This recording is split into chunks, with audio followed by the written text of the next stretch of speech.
readers, reviewers, Greek gods, lend us your ears.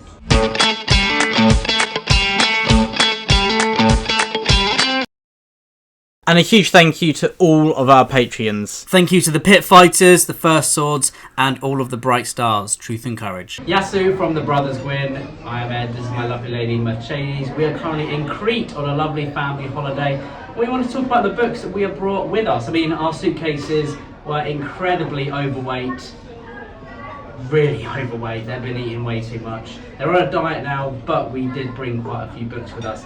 Obviously we're in Crete, so we wanted to bring as many kind of Greek books or holiday books with us as we could. And we'll just give you a quick rundown of what we brought, and then I'll end the video with kind of a snapshot glance at what we got up to in Crete.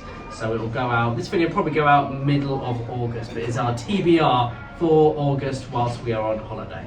I'll start, as classic me, I brought probably too many. But the first one, of course, is Gates of Fire by Stephen Pressfield. How could I not bring a Stephen Pressfield book with me? Gates of Fire is the story of Thermopylae. So 300, in case those of you have seen the film with Gerard Butler portraying a Scottish Leonidas. But Gates of Fire is about the Battle of Thermopylae. It's where the Spartans face the Persian army as they are conquering, well, trying to conquer Greece. Stephen Pressfield's a fantastic author. I've read this book before, I loved it, and I knew that there's nothing better to get me immersed in the land of Greece than this book. Sadie, what was your first book you brought? My first book I brought is Electra by Jennifer Saint. I read Ariadne earlier this year, which is based in Crete. Part of the story was based in Crete, so that's what we're here now. And exploring parts of Crete that I haven't seen yet. This book is a Greek myth retelling of 3 of the women of ancient Greece. It's the point of view of Clytemnestra. Is that how you say it? Who? I hope so. Clytemnestra. Clytemnestra, I hope that's how you say it. I am so bad at trying to pronounce any of the names, but I am trying. Who is the sister of Helen, and also Cassandra, who is a princess of Troy, and Electra, who is the daughter of Clytemnestra and Agamemnon. Got it right that Very time. Greek, because it's Troy. You can't get any more Greek than Troy, can you? And I know that you enjoy Jennifer Saint's writing, so I'd like to pick up Ariadne. William actually read Ariadne recently. He wasn't quite as keen as you were, but I'm sure I'll be the deciding verdict, as always. Talking of Troy, I actually brought a duology here with me today, which is The Silence of the Girls and The Women of Troy. Now, again, this is a reread for me, The Silence of the Girls. I actually haven't read book 2 yet, which is The Women of Troy, but hopefully I will get there. But the first book is probably one of my favourite books. It's, in my opinion, the best mythological retelling out there. Pat Barker is probably in my top 3 prose authors out there. She's just incredibly visceral, her voice, and it really paints an extremely vivid picture with her words. Very brutal, very honest, but incredibly fascinating as well. So I'm looking forward to reading The Women of Troy, because book 3 of this trilogy, The Voyage Home, is coming out on August, not April, but not be April. It's August the 15th, I think. So yeah, definitely be reading that in August, which will be exciting. So I don't really read like multiple books by the same author in 1 month, but Pat Barker is an exception. You've also given me that to read as well. Yes, Sadie should read this as well, so she's basically holding this. This is about Troy. I should have said The Silence of the Girls and The Women of Troy, again, is about Troy, but it's from the POV of Briseis, who becomes a slave of Achilles after he sacks the temple of Apollo. So it's incredibly effective in that it follows the arc of Briseis as she is interacting with Achilles, Patroclus, Agamemnon, and all sorts of these key figures from the Iliad. I love the point of view of the women. Yeah, well, me too, because obviously the Iliad, the Odyssey, they're always focused on the men, and obviously these do have the men in there as well, but it's interesting seeing it from the women's POV, which is something that's just very underwritten in all these heroic epics. The next book I brought is actually Clytemnestra itself by, is it Costanza? Cassati? I have no idea. Cassati. Constanza Cassidy. I am so sorry. But yeah, again, I thought it's a Greek myth retelling, so I've heard very good things about this because I'm part of this. Well, it's like a historical fiction mythological group on Facebook, and people were raving about this book, saying this is their favourite kind of Madeline Miller style book. So even though it's not by Madeline Miller. So. Well, before we came, I had a pile of books that I was going to pick Taller than from. me. Like Not half, big, but still taller than and me. we just kept them out, didn't we? So Yeah. that I could walk past and I think, what am I going to... And then you sent me a review. Yeah. And I was like, right, I'm taking that Taking then. that I sold on it. But it's just about Clytemnestra. I don't really know anything about her story or who she is, but yeah, that's it. Yeah. The next one for me is Mary Renault's The King Must Die. Now this is a nice edition which also has The Bull from the Sea. Now these stories are about Theseus and the Minotaur, so another Greek myth, of course. And yeah, Mary Renault is a very prolific historical fiction author. She wrote in the 50s, and I think she kind of kick-started this new retelling kind of phenomenon really that has come up into play in more recent years, especially with Madeline Miller and those kind of writers as well. But she's kind of the OG. In my opinion, she is one of the best historical fiction writers out there. I've read her Alexander book and it is absolutely fantastic. And The King Must Die is about Theseus and the Minotaur, so it's about Knossos, which is actually set on Crete. And we will be visiting Knossos, which will be really, really exciting. Yeah. I just can't wait to see those ruins, the palace, and maybe find the labyrinth. Who knows? But yeah, definitely be reading this. I probably won't read from the Bull from the Sea, which is book 2. I'll just read book 1, see how I get on with it. Maybe book 2, but I know I've brought quite a few books. My JDs. Next read I have for the holiday is on my little Kindle. Sensible, because these books are too heavy. Yes. I should probably get a Kindle. You probably should. Yeah. Our house can't fit, I think, too many more books. Well, some will have to move out. I don't think Irish needs many more clothes. I don't think you need any. No, I don't More need any. makeup. Oh, okay. Yeah, so the next book I brought is 13 by Steve Kavanagh. I was recommended this book by my cousin. She said it was brilliant, so I am keen to read that. It's serial killer kind of vibe. There's nothing more holiday than serial killer vibes. Well, So it's true. I thanks, think Jamie. usually Shout out I to do Jamie. have a kind of serial killer book on holiday, so I thought I had to bring that. So yeah, I'm excited to read that. So, That's lovely. yeah, that's lovely. Really excited. That's No. lovely. Yeah. The next one Happy for me read. is a book that isn't actually set in Greece, but it is kind of inspired by Greek history, and it is Glorious Exploits by Ferdia Lennon. And I saw this book because we recently won the Waterstones Debut of the Year award, and it is about two potters in Syracuse, which is below Italy, I believe, in 412 BC, after Athens tried to invade Syracuse.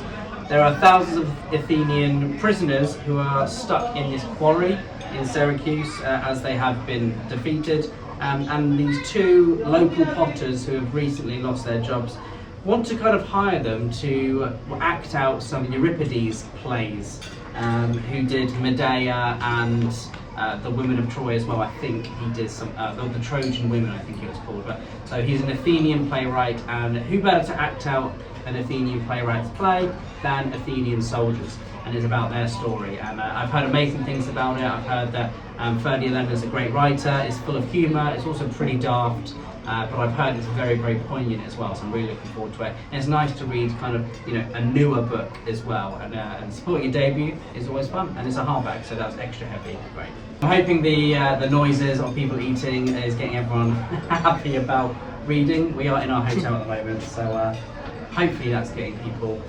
I don't know if you'll be able to see it, the mountains behind us. There is a It looks beautiful quite bright, view. doesn't it, on the camera? But there is There you go. a lovely view beyond There the are some lovely hotel. mountains there, so it's very picturesque. But yeah, anyway, sorry, what else have you brought? It's too loud at the beach, wasn't it? Pardon?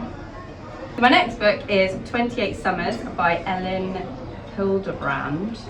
I've heard good things about I've heard good things about this author.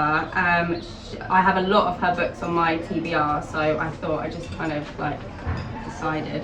You just did Russia React Yeah. basically. You shot each book, and the one that you didn't have the bullet in, you chose it. Exactly. So this is the first one I'm going to read. It's about a love affair that happens every year.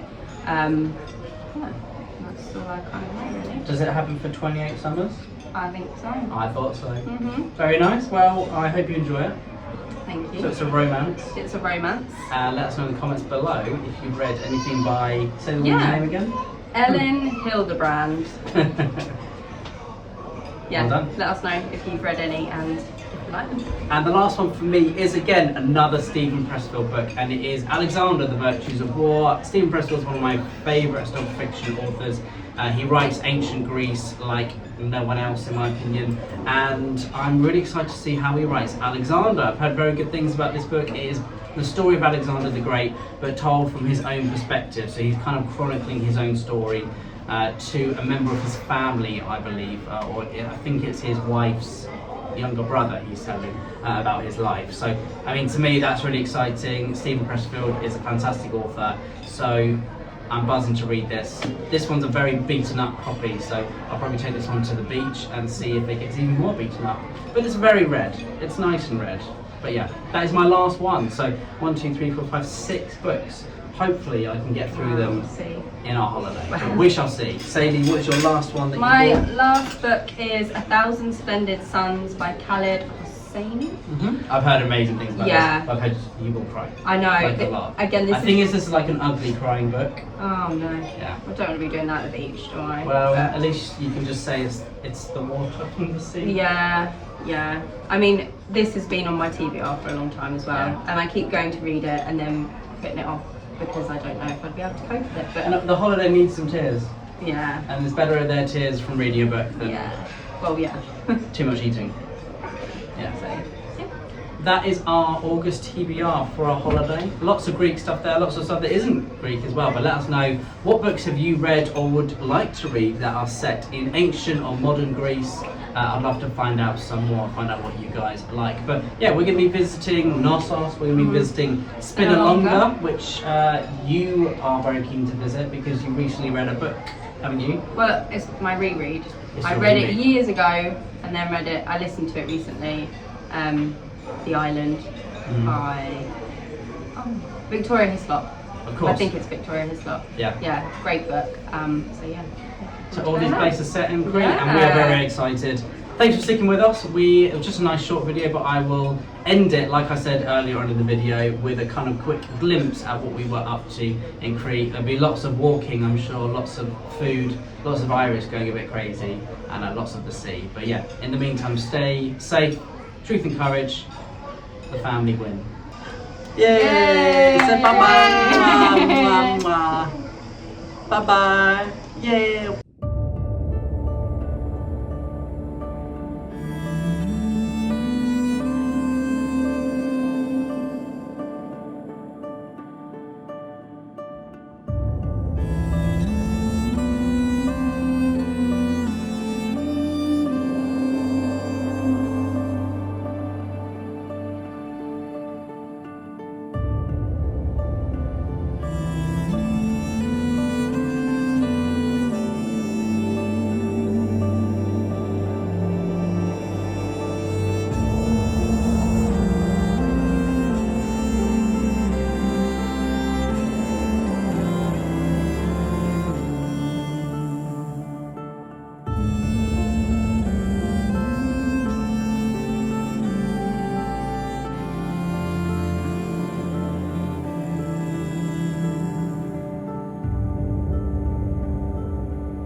And a huge thank you to all of our Patreons. Thank you to the Pit Fighters, the First Swords, and all of the Bright Stars, Truth and Courage.